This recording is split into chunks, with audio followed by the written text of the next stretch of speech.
ჩავიტარე პროცედურა ინიექციური, მაგალითად ბოტულინა ტერაპია, ყველაზე გავრცელებული და ვერ მივიღე შედეგი.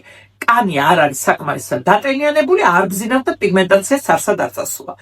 აი ამ შეკითხვას ძალიან ხშირად აწყდებიან უფრო ინიექციონისტები. მოდით ენრიკეს ვკითხოთ დღეს, რატო არ დგება ეს სრულყოფილი შედეგი ერთი რაღაც მონოთერაპიის ჩატარების შედეგად. მოგვიყვევია ხარ, რომ ბევრმა გაიგოს რაშია პრობლემა, ვინ არის დამნაშავე?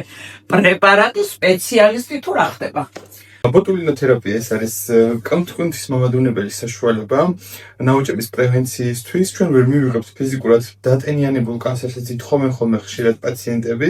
ამისთვის საჭიროა აპარატურული პროცედურების ჩარევა, ნიღბებით თერაპიების ჩარევა, მინინვაზიური პროცედურებით შეიძლება ჩატარდეს, რომ მივიღოთ ის სრულყოფილი შედეგი.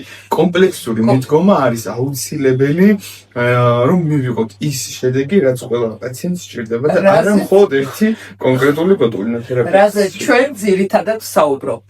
ჩემო კარგებო, ეს არის ინიექციონისტის აზრი, მე ამაზე რეგულარულად საუბრობ. მინდა ყველა მკითხოდეთ, რომ ერთი რაღაც აი ესეთი აქტივობით თქვენ ვერ მიიღებთ კომპლექსურ შედეგს.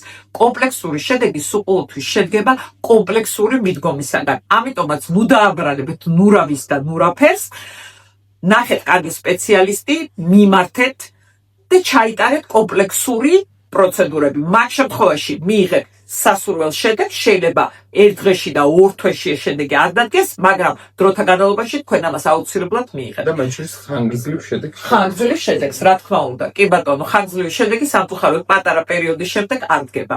აბა ჩემო კარგებო, როგორც ყოველთვის საუკეთესო არჩევანს გისურვებ.